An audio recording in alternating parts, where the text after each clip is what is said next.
Have you ever thought about starting your own podcast? It's a long process. It's a hard, thought out process. Yeah, I know. I was there.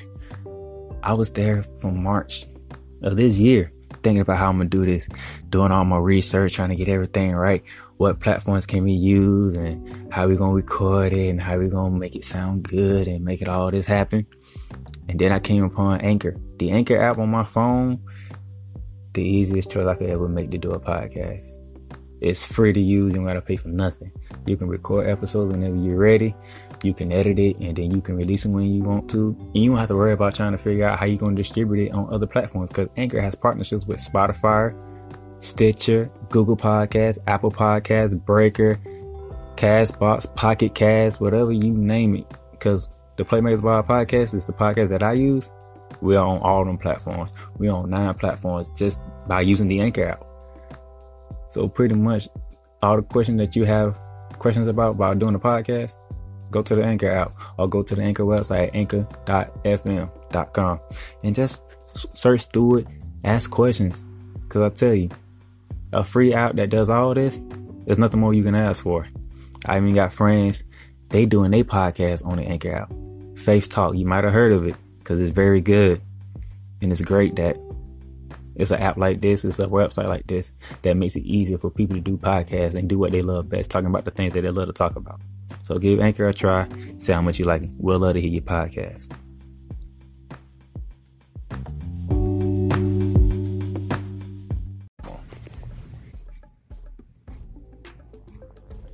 Welcome to the Playmakers Podcast. In today's episode, everything is about the South. The AFC South in the NFL, the Jaguars won it last year. But the Colts are healthy and they got Andrew Luck back. Houston is healthy with Deshaun Watson. And Tennessee is still Tennessee.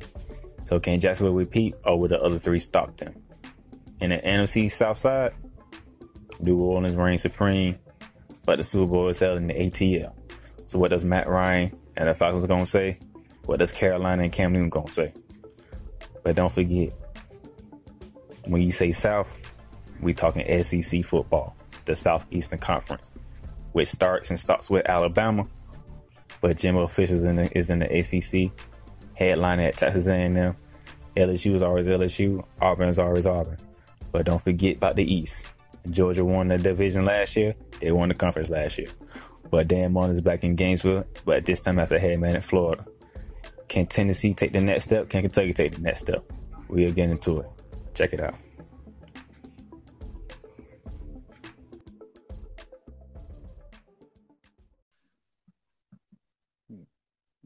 Good day, people, ladies and gentlemen, boys and girls. Welcome to the Playmakers Podcast. As you know, I'm your host, Darnell Sounds. I got my co-host, Dallas Glenn. How you doing, brother? I'm doing good. I'm enjoying this nice southern weather. Speaking of southern, as y'all should know, this week we're talking everything South. We're going to talk AFC South, NFC South, and the Southeastern Conference. So there's no longer waste time. Let's jump right into it. NFL, we're going to the AFC South. The AFC South was won by the Jacksonville Jaguars. Yes, people, the Jacksonville Jaguars won the division. And they are coming back to try to repeat. But Andrew Luck is back healthy. Deshaun Watson is back healthy, along with J.J. Watt. Tennessee still got pieces, and they added some pieces in Dion Lewis. Dallas, this is your division. Floor is yours. I think the highest impact addition is Malcolm Butler. I'm thinking that, guy that's been there before, guy that's definitely dealt with injuries on his team before. I mean, that loss with Jonathan Cypher, it's weird because, Cypher is a good, strong safety, and he has experience too. But I think, if you're on a defense and you have to lose one position, I think strong safety would be the position the way that today's NFL is going. So I'm looking at all the returning people from injury, all the stability and everything. I think that, it's really between two teams. It's between the Titans and the Jaguars. I think that when you talk about things in the scope of the 6-team tournament, those are the only teams that have a shot to make the tournament. Because the thing with the AFC South is we all like to beat each other up. That's been going on since, the beginning. One year the Texans went 2-14, and I think both of those wins were against the Jaguars. So, it's we'll beat each other up. I feel like no team is going to go 6-0. Like whether the Titans sweep us, they're going to lose to the Colts and the Texans. If the Texans sweep one team and all that stuff, it's basically going to be like a endless round-robin tournament. So in saying that, I think that Andrew Luck's not going to hold up. The last preseason game, from what I read and what I heard, they played Andrew Luck way too long. If anything, if they really wanted to get Andrew Luck snaps, they probably should wait till like the third game, maybe even the fourth game. Because, the first week of the preseason, it's the first time anybody's ever had a chance to hit someone else. A bunch of training camp fights happened this week. People are tired of hitting each other. People are tired of conditioning. People are tired of going out to practice every day and thinking, okay, will I even be working here next month? Will I have to use my degree next month? And I just think, putting your franchise quarterback who's coming back from a long-term injury out when all these dudes are trying to impress their coaches and make a roster and all that stuff, because first cuts are coming soon. Like, I think second week of preseason, either before the game or after the game, that's when the first round of cuts start. They're still with the 120-man roster. So, I just think that the Colts are the Colts, and I think that, no matter what kind of sweater or booties you put on a dog, it's still the same dog. And I think that at the end of the day, Andrew Luck's not going to make it 16 games. And even if they were in the position to make the playoffs, he's not going to be in a position to come back. And if he does come back, he's not going to be effective, and they'll be blown out in the first round. So they're not really a factor. So that kind of takes you to Houston.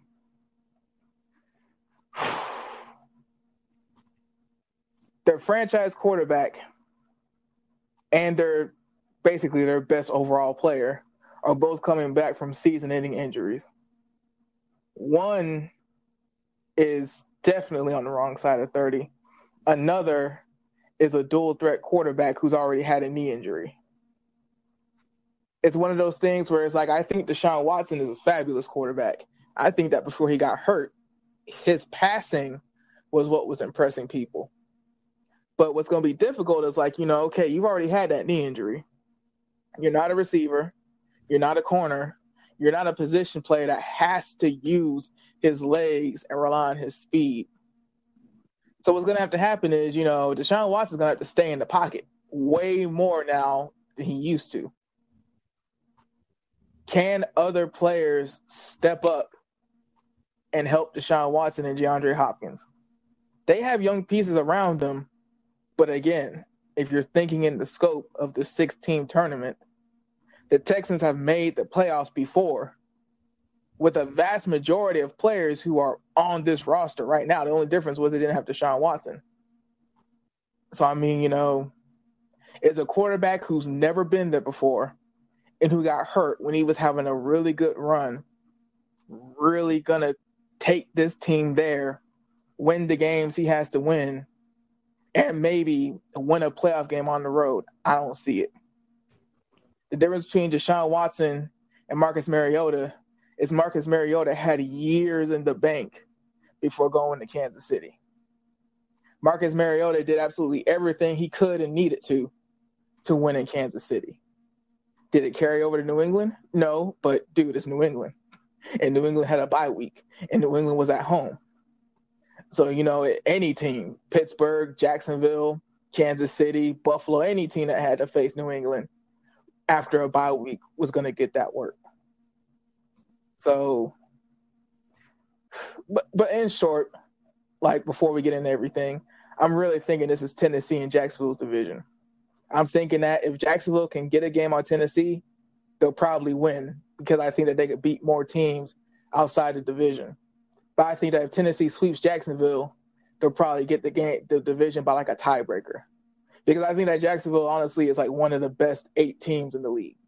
So if they could beat one of the best 8 teams in the league twice, they should be able to catch somebody else on their schedule and get to 10 wins and get a tiebreaker over us. What do you think? Who? Before I get into it, who you going? You going with your boys, or are you going Tennessee? I'm going Jacksonville. I'm going Jacksonville because it shouldn't be too much to ask to get one game over somebody. It shouldn't be too much to ask in theory, but that's why you play the game. Okay. Before I get into the scheduling for all 4 of these teams, I want to throw this stat at you and everybody listening in. Mm-hmm. Knowing this was going to be a big week, I want to see quarterbacks. We're leaving Houston out of this one because they had 2,000 quarterbacks over this past time. Just looking at Andrew Luck, Marcus Mariota, and Blake Bortles, what they have done in the division. Not overall. That's in the South. Andrew Luck came in 2012. He's a total 6-3 against Houston, 7-2 against Jacksonville, and 9-0 against Tennessee. This is when Andrew Luck starts for the Colts. Mm-hmm. Marcus Mariota starting for Tennessee. He came in 2015, the year after the Borders. He's 1-4 against Houston, 2-4 against Indy, and 4-2 against Jacksonville. Mm-hmm. And Blake Bortles, who came in the year before Mariota, he's 2-6 against Houston, 4-4 against Indy, but 1-4 against Luck. So there's 3 games without Luck didn't play. Blake Bortles took advantage. I give him credit on that one. And he's 3-5 against Tennessee, 2-4 against Mariota. Now, Jacksonville has the best defense in this division. Jacksonville has the best defense, but who has the best offense in this division? Is the question for me.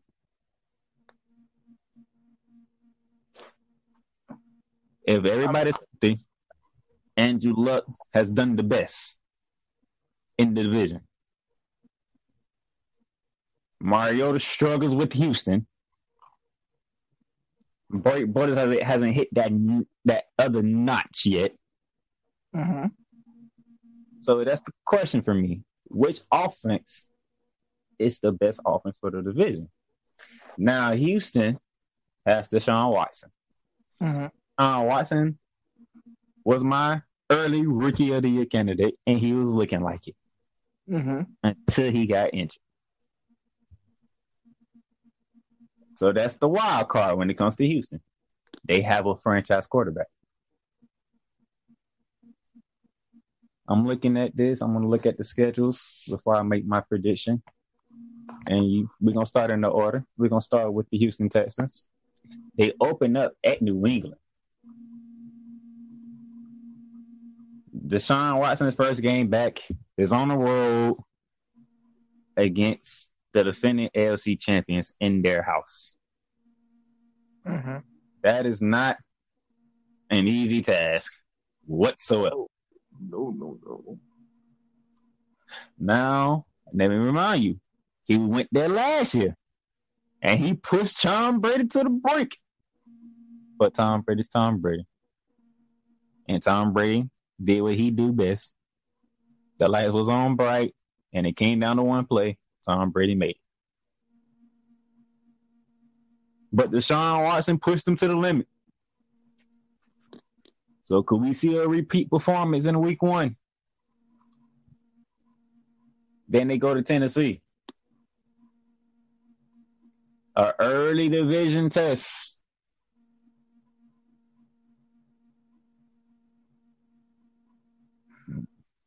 That's a good one right there. Mm-hmm. Who can get one up quickly? They home openers in week 3 against the Giants. Mm-hmm. And we all know You can't overlook the Giants. No matter what is going on in New York, you don't overlook the Giants. Mm-mm. Then they at the Colts. So 2 of their first 4 games are division games. Yep. That can either put them ahead or behind really early. So I'm gonna stop at week 4 for right now. Let's go to the Colts and look at their first 4 games. They open up at home to Cincinnati. I like their chances in that. Andrew Luck healthy. Yeah. I like Washington too, to be honest with you. At Washington. If Andrew Luck's healthy, that should be a good coming back party, those 2 games. Him versus Alex Smith. I want to see that. I want to see that. I think when healthy, Andrew Luck is like the far superior quarterback. But I mean, considering that he ain't going to be 100% if they keep playing him in the preseason, it should be an equal matchup.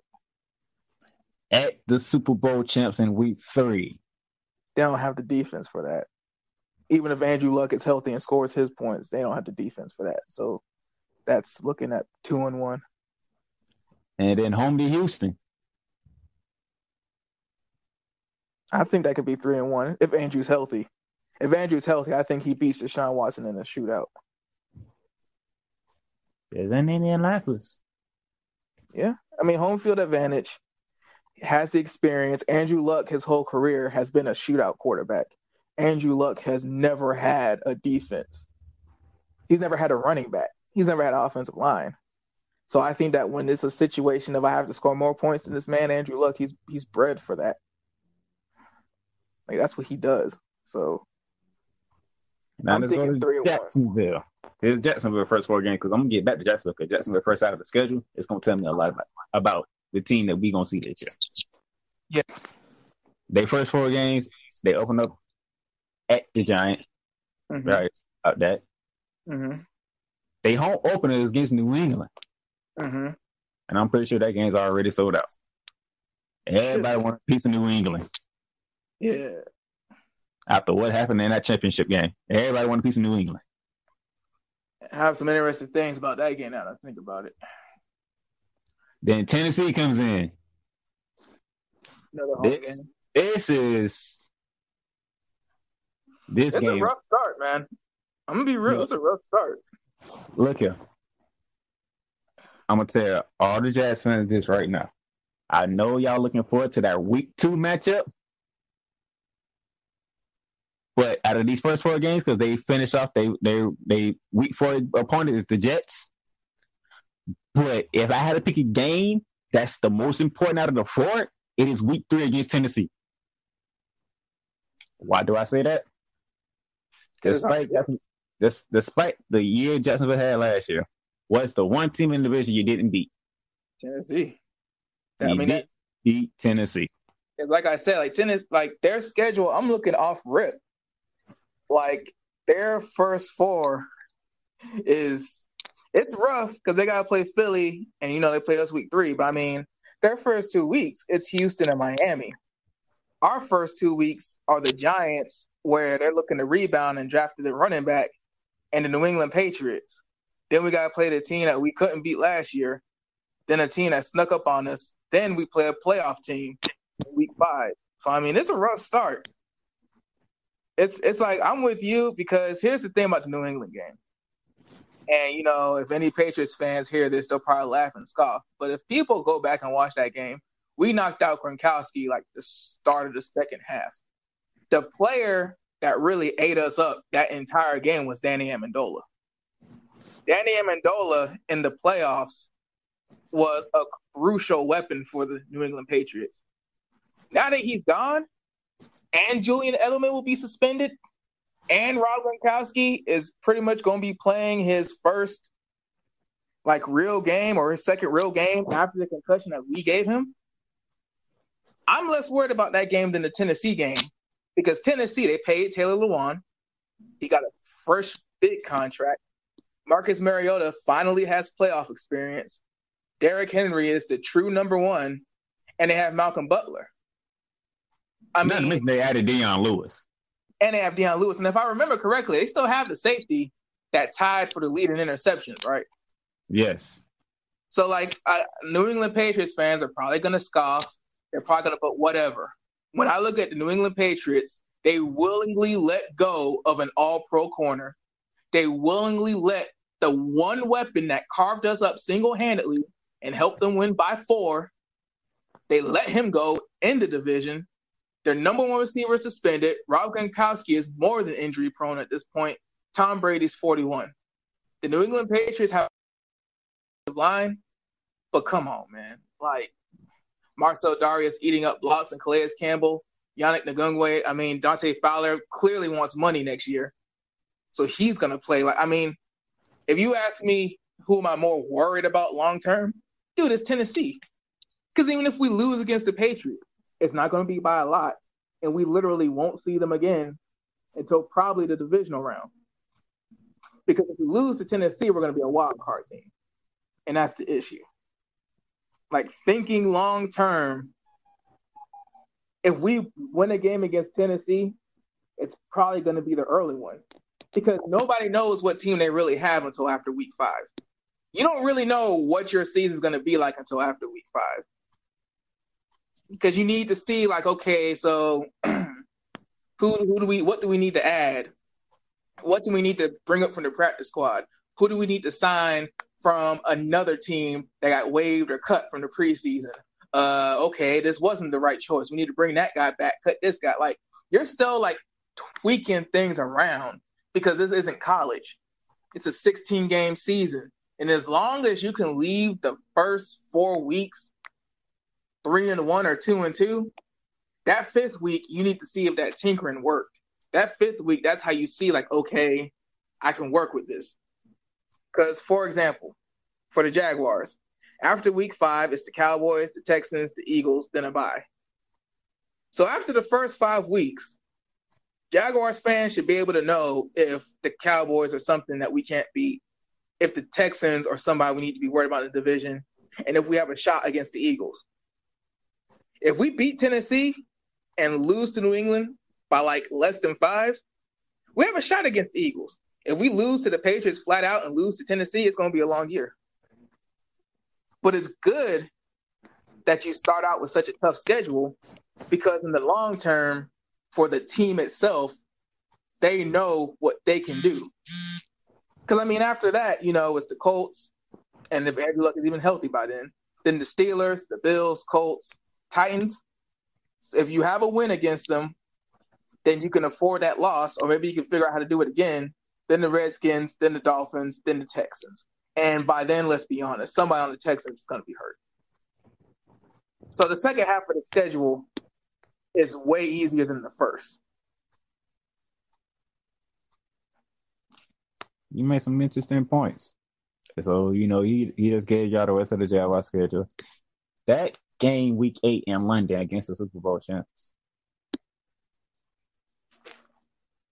You know, they used to say Jacksonville don't lose in London.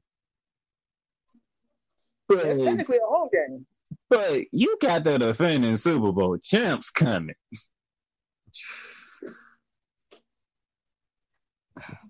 In that offense. Now, granted, we're not going to bench our best corner. Hopefully, we ain't got to worry about stuff like that by then. But, you know, even still, I mean, they put in work against Minnesota the week before the Super Bowl, but I just still can't. I can't believe that if Malcolm Butler was on the field, it would have been that bad. We'll never know until maybe, like, you know, Malcolm Butler's retired, Tom Brady's retired, Bill Belichick's. We'll never know why for, like, a very long time. But I wonder if that offense is that good when everybody's playing their best people. Like, when everybody is playing their best people. I have one question for Jacksonville. What is Blake Bortles going to do? The ideal in this NFL for Doug Marrone is to get the ball to Leonard Fournette, which is a great option. But let's be for real. Everybody else already knows that. I mean, the thing with Blake Bortles is, and I think that this last year proved it, Blake Bortles is not Andrew Luck, and he's not Aaron Rodgers, and he's not Brett Favre. He's not even Eli Manning. And what I mean is, if Blake Bortles throws the ball more than 45 times in a game, you're going to lose, and you're going to lose by a lot. Blake Bortles, as we saw last year, is a ball control quarterback. When you try to make Blake Bortles drop back the entire game, it's not going to work. A, you don't have the receiving core for it. B, that's not what he's good at. I mean, if you look at his yardage totals, he's never thrown for less than 3,500 yards, and he's always gotten his touchdowns here and there, and he's cut down his picks every year. But that New England game was basically Jacksonville's version of the Buffalo game. When the Buffalo Bills played the Jacksonville Jaguars, a lot of people were half and half because they didn't think the Jaguars were for real. But when you watch that Buffalo Jaguars game, nobody wants to watch it back, but if you were to. The reason why Buffalo stayed in that game is because they ball controlled as long as they absolutely could. They got their field goal, and they tried to hold on to that lead as long as possible until we kicked the field goal. Then they tried to hold on to that tie as long as possible. That's what Jacksonville did in New England. And that's what Doug Marrone is pushing the team to do going forward. Like, in rough estimation, when I looked at the stats, passing yards was 3,000 plus, running yards was 2,000 plus. And the years where Buffalo was semi-decent, when Doug Marrone was there, that was around the split, 3,000 plus passing, 2,000 plus rushing. Literally 50-50 balance. That's what Doug Marrone is doing as far as the offense is concerned. And when you tell Blake Bortles, okay, you have a running back, okay, you have a tight end, okay, we're not trying to have you down by 21 going into the third, the defense is going to do the job. When you do that, I think that's when the Jaguars come together. Now, does that mean Blake Bortles can be a ball control quarterback and be the best? No, it doesn't. Am I saying that Cody Kessler can do the same thing if he had the running back, the tight end, and the defense? No, I'm not saying that either. What I am saying, though, is Blake Bortles is a gamer. And Blake Bortles showed that when the chips are down and it really, really matters, he can throw a clean sheet. He can throw a clean sheet and hang with anybody. So, I mean, it all depends, though, because I think hanging with the Steelers, finding a way to win in the Buffalo game, and finding a way to hang in there against the Patriots showed that Blake is at the hump. But those first 4 weeks are going to show if he's ready to get over the hump. He's at the hump. He's right there. And he has the perfect opportunity to shut everybody up the first 4 weeks. Beat Eli Manning straight up in New York. Beat Tom Brady straight up at home. And beat Marcus Mariota straight up at home. It's not much you can really say if he beats those 3 quarterbacks back to back to back straight up. At that point, you're just talking the talk and you're splitting straws. I have a person, you know how I like that. I like to have a person that's not being talked about that I want everybody to look after. Last week, that was Sterling Shepard. This week, this dude has similar ties to Sterling Shepard, and he plays for the Jaguars. Dede.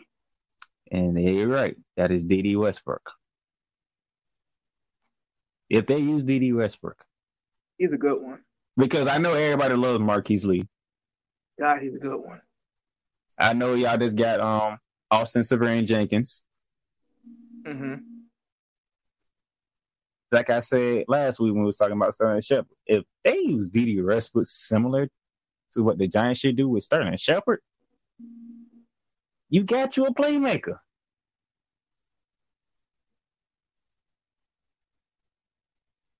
He comes from the same line. Matter of fact, Dede Westbrook was at Oklahoma. He was a Biletnikoff or finalist or winner. whichever the best wide receiver award is. He was in the running for that. So you got your number one, but I'm saying if you need somebody to go to and you know you can't get to your number one, Dede Westbrook's a great option. Yeah. You can put the ball in his hand and let him do whatever. I mean, if Keelan Cole, then you got DJ Chark out there gunning on punts and stuff. I mean, in a ball control offense, you don't basically open up the top too much. If you're talking about posts and ins and outs and basically hitting the sticks, Dede Westbrook can definitely do that. Marquise Lee, when he feels like catching a ball, he can definitely do work in the middle. Then Keelan Cole and DJ Chark, I mean, the receiving core is perfect for the ball control offense that we're trying to build. Dede Westbrook, I think that he can emerge. If he's consistent with his hands, because that's where Marquise Lee's weakness is. I mean, if Dede Westbrook catches more balls and is more consistent, I think he moves up to the number one no matter where he is in the formation. So, I mean, I'm with you. I agree. Oklahoma, hey, if you're a receiver from the Big 12, you know that you have an 80-20 chance of hitting because that's all they do in the Big 12 was pass the ball. But as we get ready to wrap this up and get ready to make my pick, I thought long and hard on this. And I'm going to surprise people on this one. I say Jacksonville has the best defense. But at some point in time, you got to put up points on the offensive. Especially with the type of schedule that you guys have. You have to put up points. This is true. I'm looking at Tennessee. Mariota's my dude. I loved him since the days in Oregon. Derrick Henry, the boys from Muley, did his thing at Alabama. Doing his thing in the NFL. You got Deion Lewis. And oh my God, what? To have a compliment back and it's Deion Lewis? That is to go with Derrick Henry. Oh my goodness, the things that they can do. That's with the backfield by itself. But for some reason, Tennessee can never finish the job. That's my problem with Tennessee. The coach is pretty much if Andrew Luck healthy. That's pretty much it. If Andrew Luck healthy, we're gonna see what he gonna do and what the team gonna do. Mm-hmm. And that only leaves one team left. I said last year, talking to people last year, I said Deshaun Watson is the truth, man. That boy, he gonna be ready when it's time. I said he should have started week 1 against Jacksonville. That's before we knew Jacksonville had the type of team that they had. Jesus, that schedule, bro. He came in the second half and Houston had a shot. He came to start and an electrifying energy came over Houston. You just knew they got a shot. And if he get the ball in his hand, he's gonna make things happen, which he was doing before he got injured.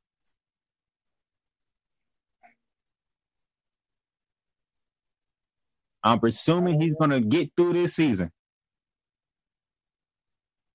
with DeAndre Hopkins as the number 1, Will Fuller as the number 2, Lamar Miller coming out of the backfield. I'm taking Houston. Well, they play the Browns, so they automatically got the easiest schedule out of all of them. I'm taking Houston to win the division. And I'm saying the other 3, in some type of way, is playing for a wild card. I'm saying there's 2 coming out of the South. On the AFC side, there's 2 coming out of the South. Just like last season. Who gets the other one? I don't know. I'm taking Houston, though. Well, when you think about it like this, because we've done the North and we've done the East. Now, yeah, we have the West to do next week, and we know at least one team is going to come out the West, but think about it. Which team that we didn't pick in the other divisions is better than Jacksonville and Tennessee. So let's see the North. Are the Ravens? Will the Ravens this year can battle with the other two is the Ravens. Because I'm looking at the East, and I think that Buffalo is about to Because even if they go 8-8 or 9-7 with a miracle, they're not going to be better than Jacksonville or Tennessee. And then if I'm looking at schedule, Tennessee plays the Ravens, so they can get a tie break, and we'll play a team from the North once. So we're going to play an AFC North team. And Tennessee is going to play Baltimore straight up. So we can have a division tie break. So that's because I don't think the Ravens are winning more than 9 games if they win 9 games. And then, the Bills, the Dolphins, the Jets, the Bengals, the Browns, And the West is next week. So, you have the Chargers and whatever. But, so far from what we've talked about, the Ravens are the only team that could compete with Jacksonville and Tennessee. And I don't think they're there yet if Tennessee and Jacksonville pick up where they left off. I don't think they're there yet. So there could be 3 teams. So I'm going Houston, you going Jags. We're going to leave it right there. You're going to head up to the NFC South. Speaking of a division that had 3 teams make the playoffs. Boy. The New Orleans Saints. Dun. But not in New Orleans fashion. Mm-mm. They ran the ball more than they passed the ball. In the Drew Brees era. When did you ever thought you would hear that? 2 running backs. Killing the game. But Mark Ingram, Alvin Kamara. They won a division. They took out Carolina. They had I don't know what you want to call it, but that loss in Minnesota was just... It was a fluke. The NFC Championship game showed it was a fluke.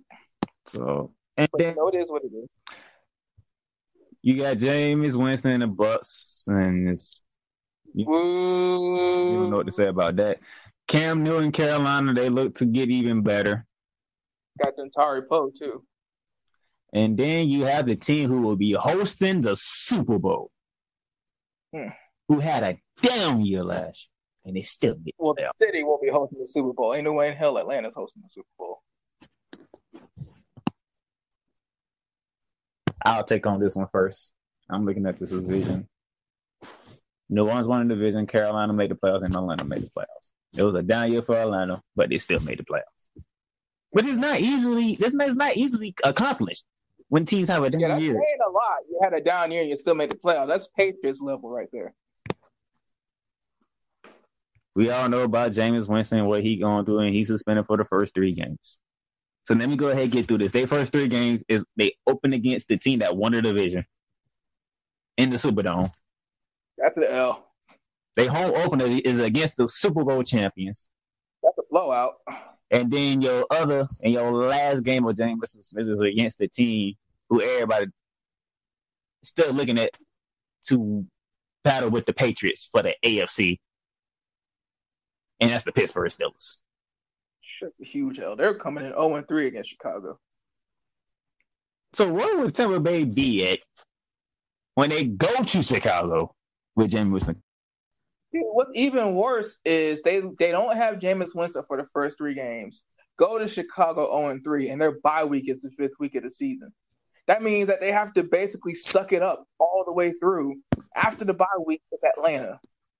Then, and who knows, because we just hope Jameis Winston acts right during his suspension, it's the Browns. On paper, that should be a game they can win. It's at home. But Jarvis Landry, Josh Gordon, Dez Bryant's coming in for a visit, Tyrod Taylor, Baker Mayfield. At least the team is going to have an offense. The team at the very least is going to have an offense. And I'm saying that with a serious look on my face. The Cleveland Browns will at least have an offense that can get them 5 wins. Tampa Bay might be one of those 5 wins.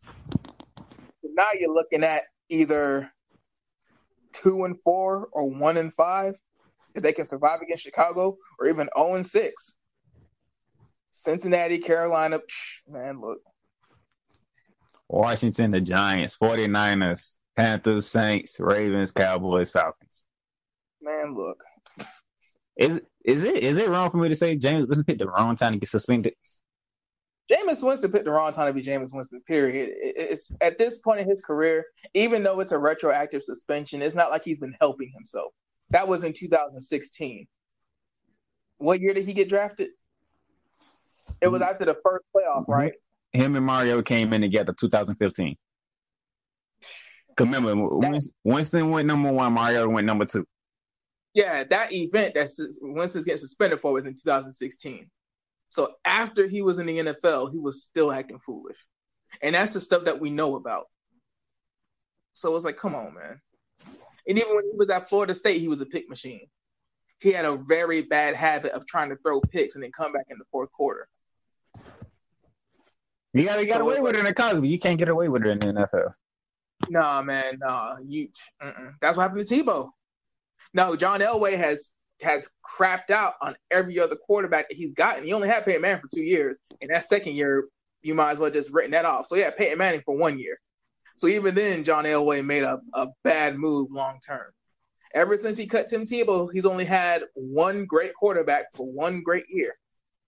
Other than that, they've either been average, sorry, or hurt. So it's like, hey. Let's move into Carolina. Cam Newton has a new offensive coordinator. Got rid of the cancer. A locker room cancer, apparently. Good for him. North Turner, who's a great OC. Mm-hmm. Still got Christian McCaffrey. All-purpose weapon. I can tell you this, last year, that was my steal in my fantasy pick, in my fantasy football thing. Christian McCaffrey was my steal. They added C.J. Anderson from Denver. Greg Olsen is healthy. Mm-hmm. Let's looking at their schedule. They have an early bye week in week 4. So their first 3 games is they open at home to the Cowboys. That should be interesting. They go to Atlanta. That early bye week is terrible. They're a bye week that early just screams key people are going to get hurt. So, yeah, open up against the Cowboys at Atlanta, Cincinnati, bye week. Then they have to run off the Giants, the Redskins, the Eagles, the Ravens, the Bucks, Steelers. That's on my birthday, though, at Pittsburgh. I would definitely be tuning into that game. Lions, Seahawks, Bucks, Browns, Saints, Falcons, Saints. God. They last 3 games are the division opponents, with 2 of them being the Saints. And that's after going through a 1, 2, 3, 4, 5, 6, 7, 8, 9, 10-week gauntlet. 10-week gauntlet, then 3 divisional games to end the season during the playoff push. Dude, people are going to be hurt. I'm sorry. Key people are going to be hurt. Role players are going to be hurt. Fourth, oh man, week 4 bye week. That's terrible. That's horrendous. Like I said before, you don't really know what kind of team you have till week 5. You got a bye week right when key people need to get into the rotation, and you need to figure out how dudes are playing. And then you play the Giants. And that's the thing. That's week 5. We'll know what kind of team the Giants are by then. So you might be coming back to hell, or you might be coming back to an easy win. But either way, it's not like you're starting off easy. You got the Cowboys in week 1. The Cowboys are always a great team until week 8. The Cowboys always have a chance until week 8. The Cowboys are always a contender until week 8. So you're coming first out the gate against the Cowboys when they're fresh. Then you play the Falcons in Atlanta. Then you play the Bengals. So you might be 1-2. I mean, the Panthers they're up there. They're good. When Cam Newton's healthy, they're dangerous. It's just, man, these aren't easy wins. They can come out 3-0. They can realistically come out 3-0, but dog, But after that, 3 straight NFC East opponents. Giants, Redskins, Eagles, with the Redskins and Eagles on the road. And then you got the Ravens. So after you played 3 competitive NFC East teams, you go back home and you got to deal with the Ravens. And you know what's the really bad thing about them playing the entire NFC East that early? Now it's like with the AFC South. Now you start talking about tiebreakers. Now you start talking about what was your record against this division, that division, this kind of opponent, that kind of opponent. Man, like they play so many conference teams back to back to back. Like they only have one out of conference game in like the first 6 weeks. Like and it's the Bengals. So when you talk about a tiebreaker, man, it's rough because they can fall way behind in the NFC bracket, like easy. They could have a couple NFC losses early, and that's going to hurt them when you talk about a division that had 3 teams make the playoffs. Carolina got their work cut out for them, but Cam Newton's healthy. They got Christian McCaffrey. They got C.J. Anderson. If they have a healthy Curtis Samuel, listen for that name. If he's healthy, Curtis Samuel out of Ohio State. One thing is for sure, you can't coach speed, and that boy got some speed. Yeah, speed is speed, man. You can coach technique, and maybe that technique can get him a little bit quicker, but speed is speed. But now let's move on to the team who won the division last year, the New Orleans Saints. Mark Henry suspended for the first 4 games for substance abuse. But I mean, let's be real. If Mark Ingram was on steroids last year, then that means that we're going to get the old Mark Ingram. So maybe that's a good thing for Kamara to just go ahead and get those reps. You got Kamara. Breeze is still Breeze. You got Michael Thomas, who probably is the most underrated number 1 receiver in the league. Yeah, here's the thing with the New Orleans Saints. Like, here's the thing with them flat out. They have Drew Brees, and they have him on a 2-year max. So Drew Brees is happy. And Drew Brees has been throwing for 5,000 yards since we were in high school. Drew Brees is one of those 4 quarterbacks in the NFL where if you don't have anything else around him, just have some big guys in front of him to block and a running back from the handoff to every once in a while to keep the defense honest. They have a shot. They opened up against Tampa, then Cleveland, then Atlanta, then the Jets, then the Redskins. I'm not saying this because I live in the Gulf Coast and I live in Pensacola, Florida.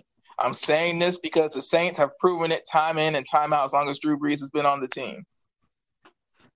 The only game that's truly an issue in that first stretch is the Falcons. The Saints can walk out 5-0 or 4-1 before they hit their bye. They would need it. They would need it because after that bye week. Oh, yeah, it's rough. It's rough. But here's the thing, though. If the Saints come out 5-0 or 4-1, that means that they're a player in the league. And that means that they can beat the Ravens because they'll score more points. That means that the Vikings, Kirk Cousins ain't going to beat Drew Brees. Can we both agree on that? Yeah.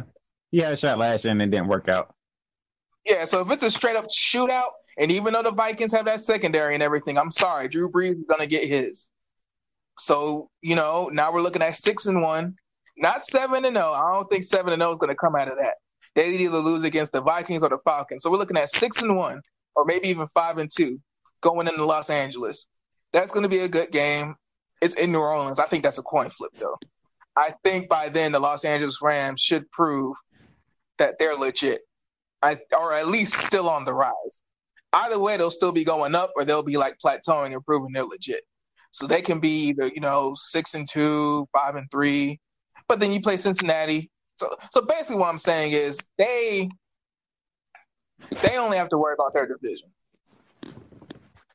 I think that they can be walking into their big division stretch with 9 wins already. I'm thinking the New Orleans Saints have a good shot to repeat. They're definitely going to make the playoffs. The thing is, they playing every top team from the NFC last year. And that's because here's the thing, though. Drew Brees has a 2-year max. Drew Brees wants to be a Saint. He wants to retire a Saint. And what this shows is, okay, Drew, we can't give you that long-term contract. But if you're willing to take a max deal with less years, we can do that. So whenever Matt Ryan gets his money or so-and-so gets his money or Joe Blow gets his money, Drew, we can't give you 5 years, but we can do a 2-year 50. We can do a 2-year 60. We can do a 1 year 30. As long as they can keep doing those piecemeal contracts or even dreadedly franchise tagging him and just keeping him on the team and financially happy for that short period of time, the Saints have a chance. As long as Drew Brees is on the team, the Saints have a chance. I mean, I've in past years, I've tried to say that Drew Brees' contract was a problem. In past years, I tried to say that Drew Brees doesn't have it. I'm tired of betting against the man. I'm tired of betting against that front office. That front office know what they're doing. Because Drew Brees and Aaron Rodgers, those two quarterbacks, you put them on any team, that team's a Super Bowl contender. They're basically the closest thing to LeBron that we're ever going to get in the NFL. You put Drew Brees and Aaron Rodgers on any team because they're shotgun quarterbacks. Any team can run shotgun. Not every team can run that New England side adjustment offense. That's the difference. You say shotgun spread and put them on any team, they can go to San Francisco. They can go to Jacksonville. They can go to Tennessee. They can go to Baltimore. If you just say shotgun and I need some receivers, they can do that. Any team can do that. So until proven otherwise, until Matt Ryan shows that he won't choke in those big games and won't beat up on little second-year quarterbacks, I don't see why it's their division to lose. Because Carolina's bye week is so damn early, people are going to get hurt. It's funny that you brought up Matt Ryan because the Super Bowl will be held in Atlanta. No team in NFL history has ever hosted the Super Bowl, so it's not really that funny that the Super Bowl is being hosted in Atlanta because nobody's ever going to host the Super Bowl. And this year, it's showing going to be Matt Ryan. They had a down year last year, but still made the playoffs. It's funny. The Super Bowl is held in Atlanta this year, and they opened up against the Super Bowl champions. The team that they would theoretically probably have to beat in the NFC Championship game, either them or New Orleans. At Lincoln Financial Field, opening night. Matt Ryan's issue over his entire career has been when it's that game, whether it's in the playoffs or the regular season, when it's that game, when it's the game that can get you to 1 seed, when it's the game that can get you to the Super Bowl, like when it's the Super Bowl, Matt Ryan has just proven, like when it's that game, whatever hump he's on at that moment, it's the sad thing is that he doesn't even choke. He just doesn't get it done. 28-3. You like to say about week 5, you should know what kind of team you have. They have a bye week game week 8. They already said they opened up against the Eagles. Home to Carolina, home to New Orleans, home to Cincinnati, at Pittsburgh, home to Tampa, home to the Giants before they bye week. Oh, before you get to the bye week, you should know what Atlanta team you got. Yep. For certain. No excuse. And their second half is just as bad. At Washington, at Cleveland, Dallas, at New Orleans, Ravens, Green Bay, Arizona, at Carolina, at Tampa Bay. Oh, Lord. Green Bay at Green Bay. Oh, God. If Aaron Rodgers is healthy, that's going to be oof. And it's at 1 o'clock. Damn. Oof. So you talking, if a team is going to do it, Atlanta has a shot if they get through this schedule. If Atlanta can win the division, because I think the winner of the NFC South is going to get a bye week. I think that whichever team can win the NFC South and get the tiebreakers that you would need to win the division, they're going to at least be the 2nd seed. I'd be surprised, especially with New Orleans' schedule. If New Orleans can come out and pick up where they left off, I don't see why they don't lose. I don't see why they lose more than 5 games. I think 11-5 in the NFC can get the 2nd seed. Now to best the question. Who wins the division?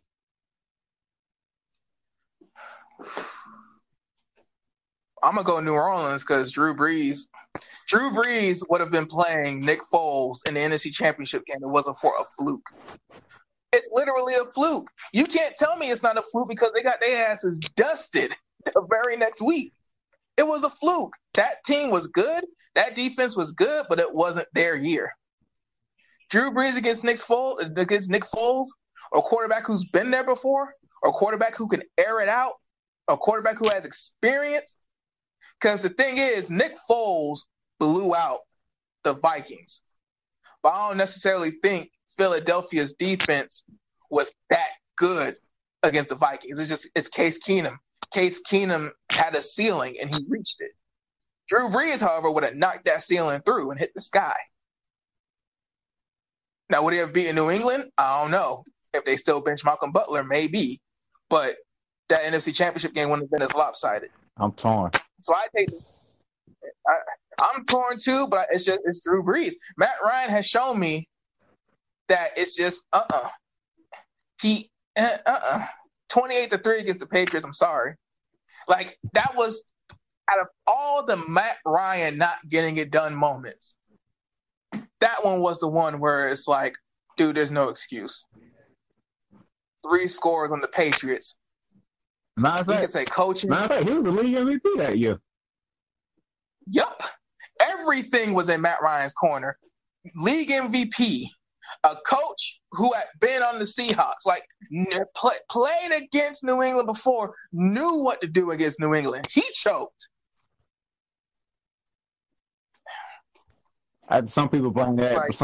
Some people blame that on Kyle Shanahan because he was looking forward to hurry up and getting to San Fran. And which is idiotic to me because it's like, I don't care what kind of job you're going to. Dude, you're in a Super Bowl against the New England Patriots. You, as a head coach, you not winning no ring. You had your chance at a ring right there. I'm torn, though. I like Carolina. I like New Orleans. Atlanta has the team.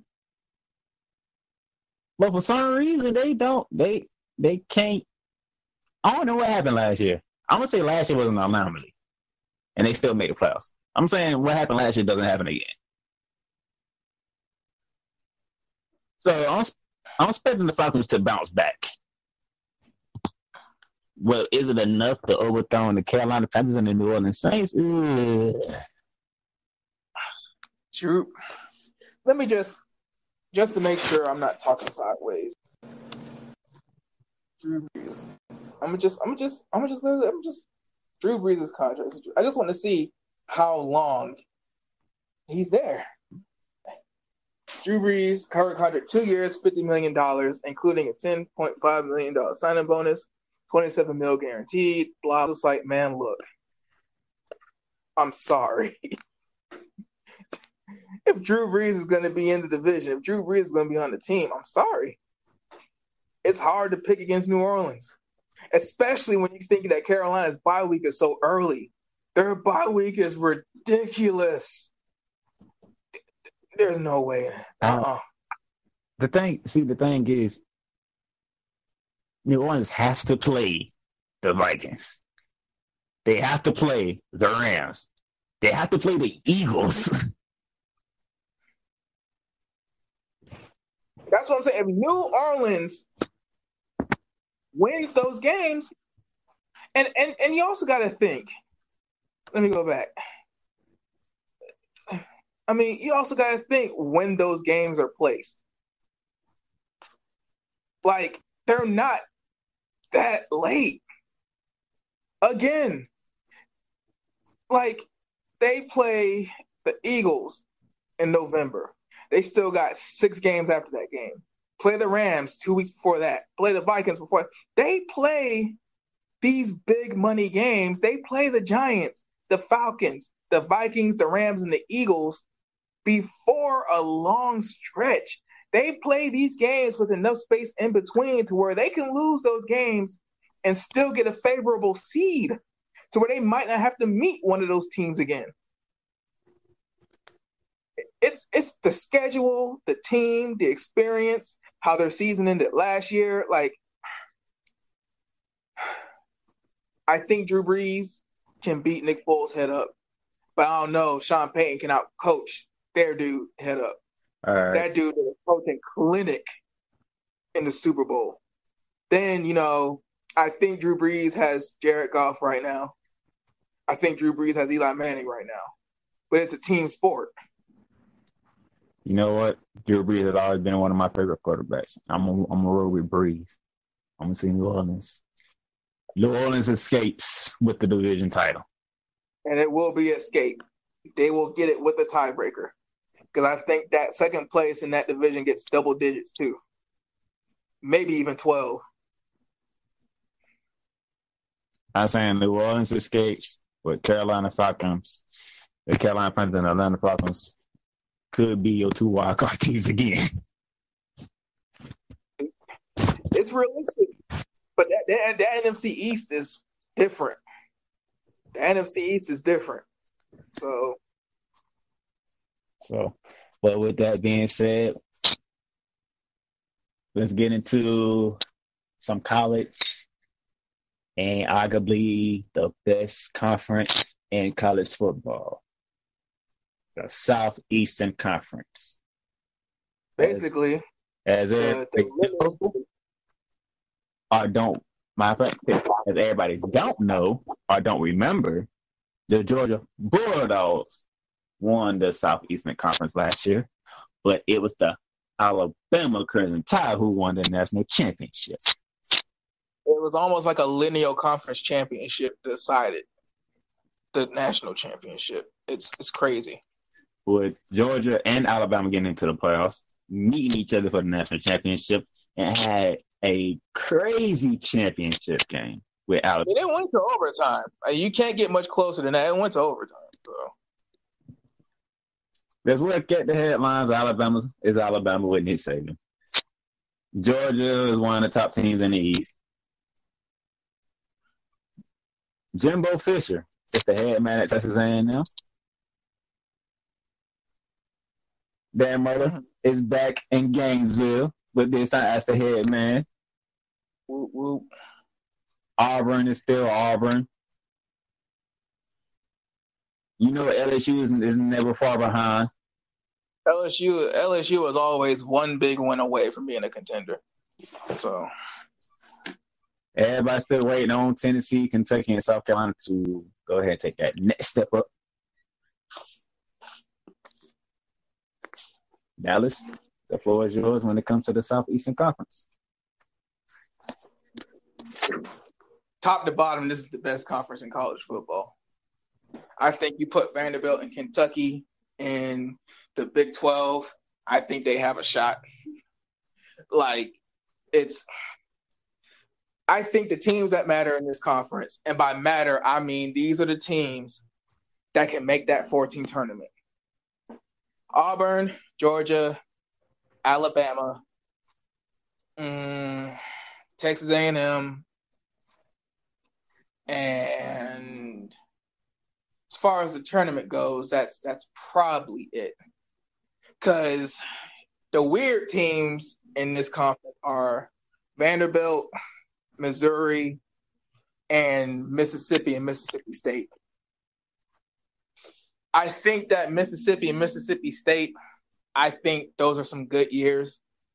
I think, it was nice for the whole, every school has a chance dynamic, but I think long-term sustainability, I don't know. But here's the weird thing. I believe that to win the SEC, you can't lose more than one game.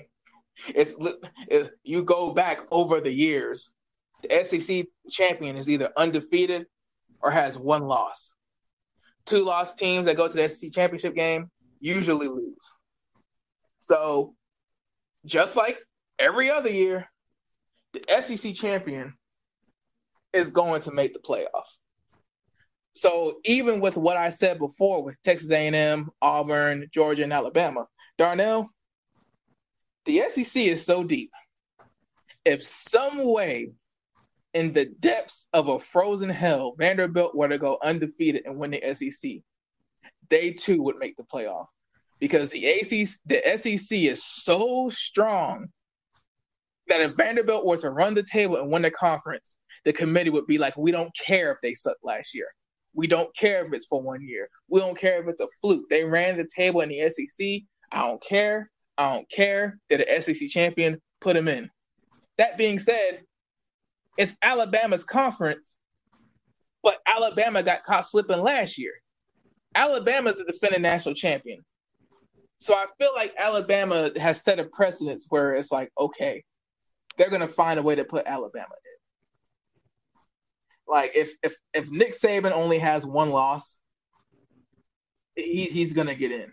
So pretty much, if Nick Saban has one loss, the other 14 damn near need to be undefeated.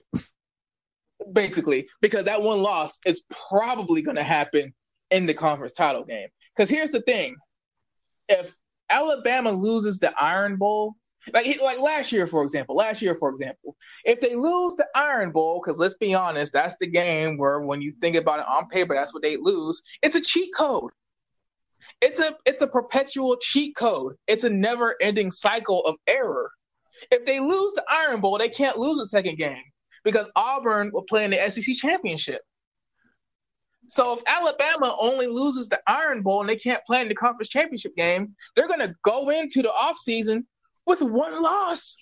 And all the poll members that are so smart and have such a sophisticated system are going to say, well, Alabama only lost one game. A one-loss Alabama is surely better than all the other teams we're thinking of. But Alabama didn't get the chance to play in their conference championship and lose the second game. They're not the best team in their conference. They're not the best team in their division. If, hypothetically, Vanderbilt, Missouri, Georgia were to step up and win the East and beat Auburn in the SEC championship game and get into the playoff, Alabama is going to get in right with them. Heaven forbid a Vanderbilt or a Missouri wins the SEC with 2 losses. And the committee says, they're the SEC champion, but they're not better than Alabama. Alabama is the only school since the playoff system started has been into every playoff year. And that's the issue when you pick the SEC.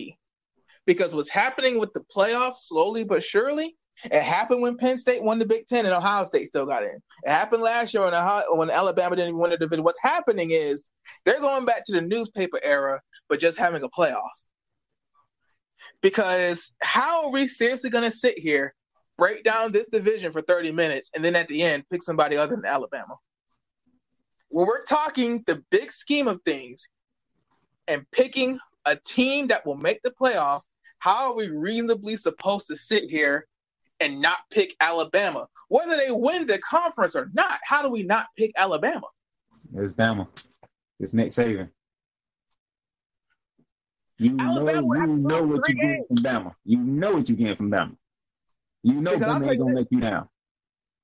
Garner, I'm going to tell you this. They can lose. If they lost the Iron Bowl, still got to the SEC championship game, lost the SEC championship game, I guarantee they still finish either 5 or 6 in the poll. Is that making the playoff? No. But that's 2 losses and huge games, and they're still not going to put them below. They're going to put them right outside the playoff if they were to lose the Iron Bowl and the conference championship game. That's where you get into the things we've been talking about with the Big Ten and the Big 12. Because if a Big 12 team has 2 losses, if a Big 10 team has 2 losses, then you're talking about, well, Alabama lost against Auburn and they lost in the conference championship game. Those are the strongest losses you can have in the country. Who has a stronger loss than the Iron Bowl and the SEC championship game? No other team in the country can have a loss that strong. Notre Dame, they're independent. They have a hell schedule. Even if they lose 2 games, those 2 losses won't be as strong as Auburn and the SEC championship game. I'm sorry. It doesn't matter what we peruse through. We can go through Florida. We can go through South Carolina. We can go through Kentucky. We can go through Mississippi State. Texas A&M. We can go through all of them. But at the end, it doesn't matter what we say. It doesn't matter what potential this school has. It's Alabama. When it comes, it's Alabama. It's Bama. It's Bama. So pretty much, he pretty much saying that we both picking Bama. It's Bama, and we can keep going. It's Bama. Bama's gonna make the playoffs somehow, some way. And if they don't make the playoff, that means they had 2 losses, and that means that they're ranked 5th. It's Bama. Bama's gonna make the playoff. It doesn't matter who the other team is. But Jimbo at Texas A&M. We're gonna see how that works out because they do play Alabama in Tuscaloosa, September 22nd. And an issue with Texas A&M has been Texas A&M hasn't let go of that Big 12 philosophy about defense. When are they finally going to wake up and realize they're in a different conference now? Bama opens up against Louisville. Mm-hmm. SEC APT matchup. That's damn near a 1AA game. Alabama versus Louisville. The Iron Bowl is in Tuscaloosa, but I'm gonna give you the away games. Because these is when Alabama can get caught. Don't get caught at home. They get caught away. True. Ole Miss week 3. Okay. That's a win. At Tennessee, October 20th. That's a win. At LSU, Death Valley the week after. That could be the L. If the Iron Bowl's at home, that can be the L. That right there, that will probably be the L. What week is it? That is November 3rd. Oh, yeah, that's that. If Alabama is going to lose, it's in November. Like, what date is the Iron Bowl? It's the 24th. Yeah, see, like, when Alabama loses, I don't know if we go back. When Alabama loses, it's November-ish. Like, yeah, that's near the end of everybody's season. But no, like, they don't lose that last game, like the first week of December. They lose in the month of November. They lose after everybody's beat up. They lose after they've basically already solidified their spot in the BCS or the playoff. They lose in November when it's either the Iron Bowl or an LSU type or a Mississippi type or a Texas A&M type. It's always in the SEC West, and it's in November. That's true. And speaking of, let's go over to the team who actually won the conference. Yeah. That'll be the Georgia Bulldogs. They should repeat. Let's just be real. Tennessee, Florida. They have Georgia repeating on the east side, but they have that question mark down in Gainesville because they don't know what they're going to get. I just don't think that Florida is going to have the core. The thing that's been wrong with Florida is Florida has had everything else. They've had a cornerback in Hargraves III. They've had safeties. They've had linebackers. They've had what they need to at least win the East. When Georgia is top notch, the East it's it. But when Georgia is having a down year, when Georgia looks normal, the SEC East is as wide open as any other division in college football. Florida doesn't have the quarterback. Their quarterbacks have been horrendous. We're talking just over 1,000 yards passing for the season bad. If y'all could just get a quarterback to pass for over 2,000 yards, y'all might have a chance to get to the SEC East. I mean, last year was rough. Last year was really rough for us. But I just don't know. Dan Mullen's back.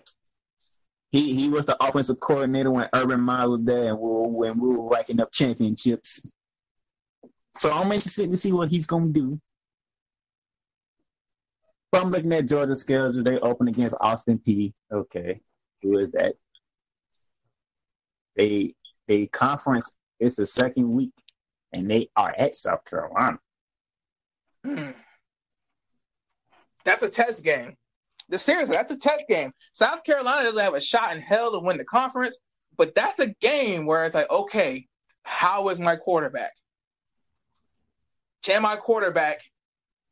Can we compete with him? It's essentially because you're not going to win the conference this year. You're not going to make the playoff this year. You need to know what you have going into next year. See, the thing is, I'm looking at they first 4 games. They 2 out of conference games are at home, but they first 2 plays on the road, which is interesting. Well, who are the other conference games? So after they play Austin Peay and they go to South Carolina, they come home to Middle Tennessee, and then they go on the road to Missouri. That weak ass schedule. If they don't win the conference, they ain't getting the playoff. So Georgia has 2 conference games on the road to start off already.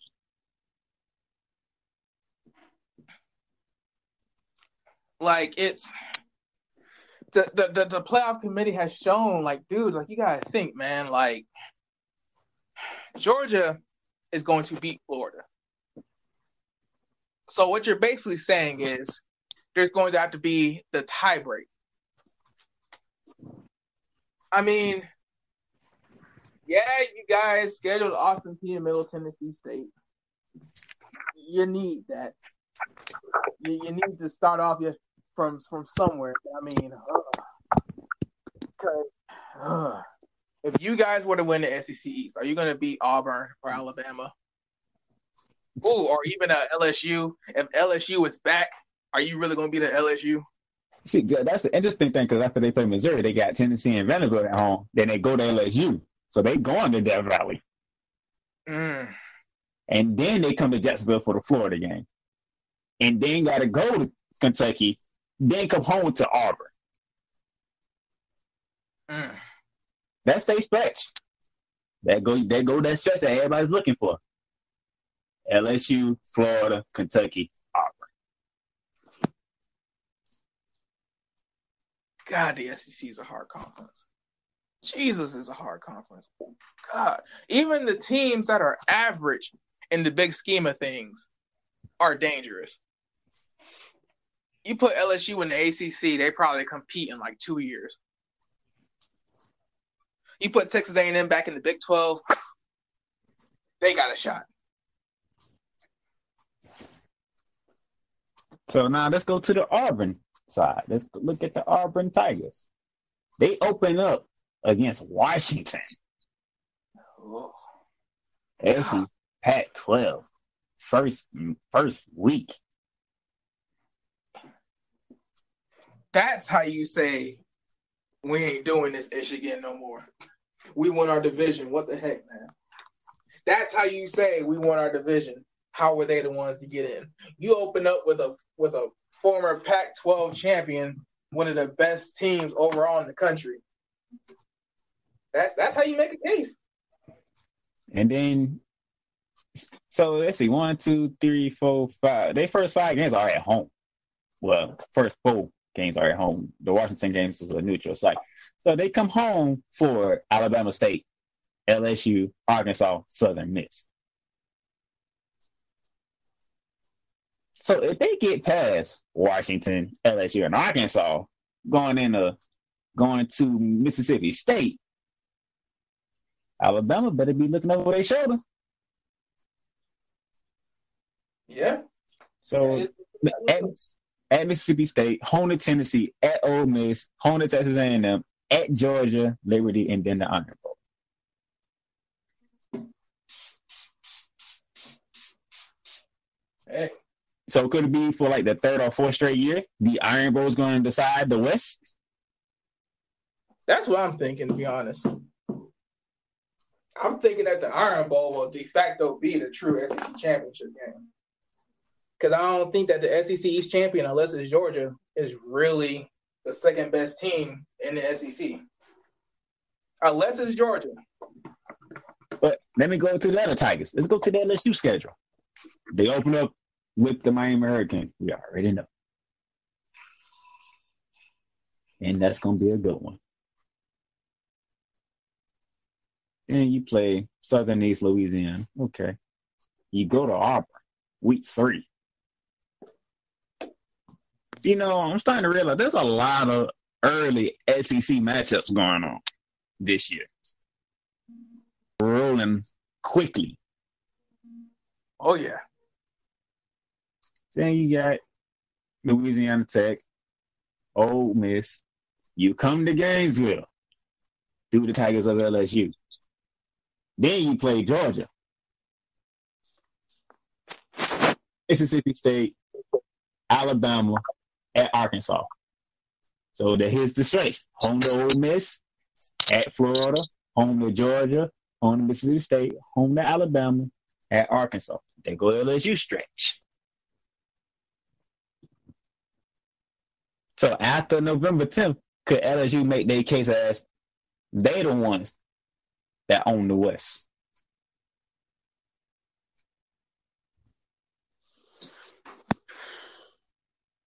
I think that if LSU, Mississippi, or Texas A&M, or basically an SEC West, if an SEC West team comes out of nowhere this year, I still think they're better than whoever the SEC East champion is, even Georgia. If an SEC West team wins the SEC championship game, they're the best team in the SEC. Even if it's over Alabama, because Alabama is not only in that division, but they would have had to play Alabama straight up already. Let me go ahead and go to the Aggies, the Texas A&M Aggies. Jimbo Fisher's the head man. They opened up against Northwestern State. Okay. Then you come back the following week and you play Clemson. You welcome Clemson to Texas A&M. What would a win do for Texas A&M there? A lot. Definitely bring in some money. So if they beat Clemson, they'll beat Louisiana Monroe before they go to Tuscaloosa. So you're looking at week 4. You talking about a heavyweight fight already. If they beat Clemson, which is a big if, because it is Clemson. Then here come that stretch at Alabama, on to Arkansas, on to Kentucky, at South Carolina, at Mississippi State, at Auburn, home to Ole Miss. There go they stretch. So as y'all can hear and listen, there's no easy games in the Southeastern Conference. You can get caught any given week in this conference. And it's not being biased. We're both Florida boys. We've both lived in the South forever. We're not being biased. Because there's been years where, whether it's the committee, the BCS, whatever have you, we basically have the playoff because it was getting ridiculous when it came to the SEC getting in a national championship game in the big games. The playoff system is all thanks to the SEC. We don't know how else to say it. We don't know how to make it seem like we're not being biased. Man, look, this is the conference. Flat out. Think about it. The first year, who won it? Ohio State, right? Mm-hmm. Who they had to go through? Had to go through Alabama and Oregon. Mm-hmm. Alabama. The second year, who won it? Alabama won it. Beat Clemson, right? They beat Clemson. Who won it the third year? Clemson won it. Over Alabama. This past playoff, you had Georgia and Alabama playing for it. All SEC national championship game. Alabama won with their backup quarterback in overtime. We can go back to the BCS era when the Florida State won it. Who they had to play to win the championship? Auburn. You had that run of SEC winners. Florida State won 2, Alabama won how many, and LSU was in there. Despite the change from BCS to the playoff, it still shows there will be a Southeastern Conference team, mainly Alabama, who you have to go through to get to that title. Do you like it or not? Just saying. Now, let me go ahead and get my little bias on, and let me go to my Gator schedule. We open up against Charleston Southern. Okay. You got a new coach, you got a new regime, so yeah, you might want to get you a little cupcake team in there to see how your team looks with the new plans and new schemes and stuff like that. Okay. But week 2. It's Kentucky. Everybody will be focused on this long drought of Kentucky not beating Florida, and it's like what, over 30 years now. About so. But let me remind people what happened last year. We, the Florida Gators, didn't win that game in Lexington. Kentucky blew that game. And if you don't believe me, you can go back and watch the tape. 14 points of Florida's came because Kentucky forgot to guard somebody at the pre-snap.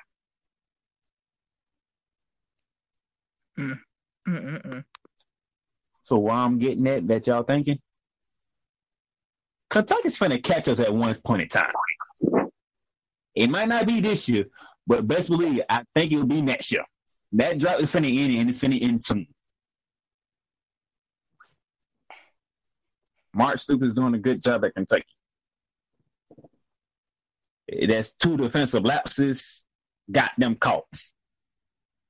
I mean, that happen in any game against any team, so, yeah. Then we play Colorado State. So our first 3 games are home.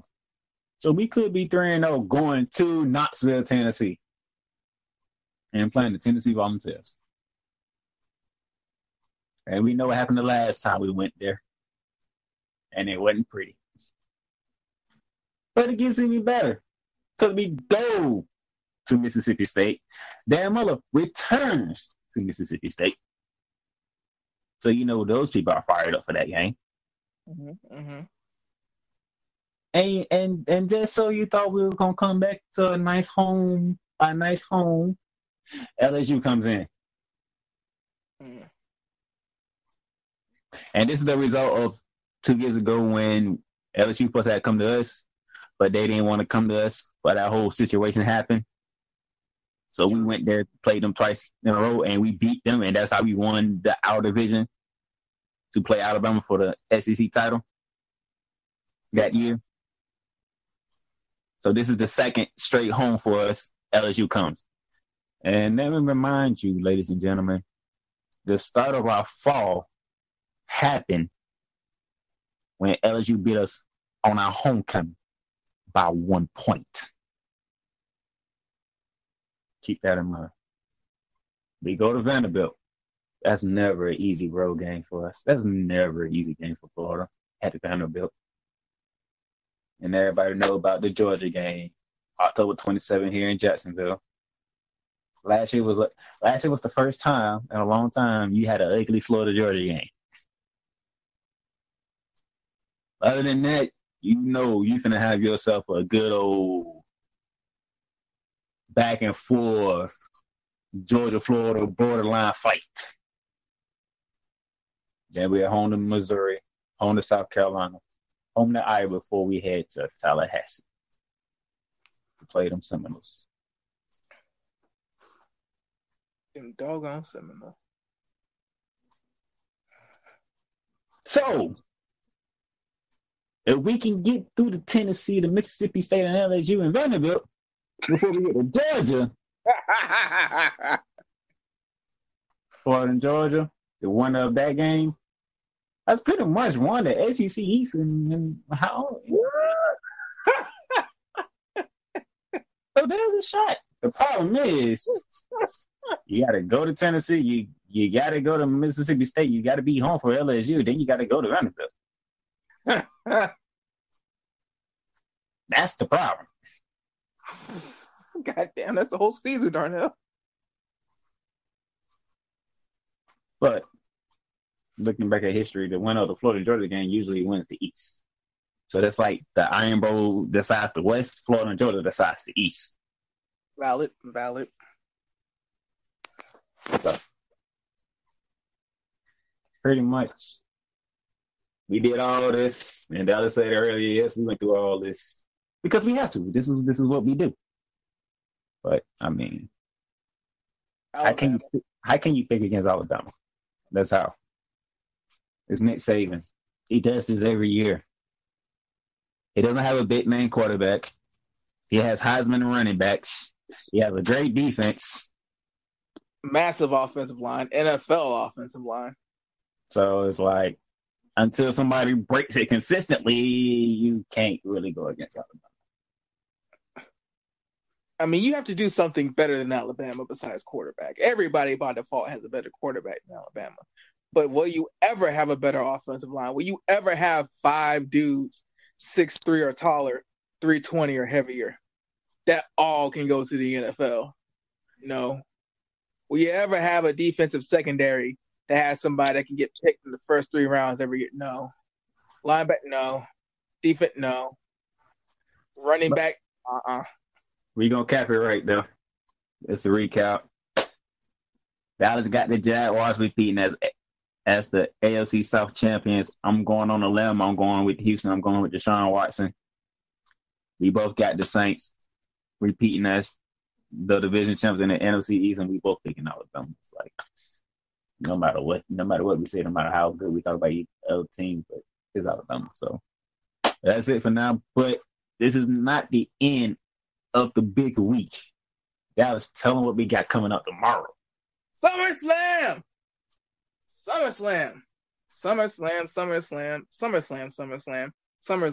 and maybe after SummerSlam, an NXT takeover. But SummerSlam.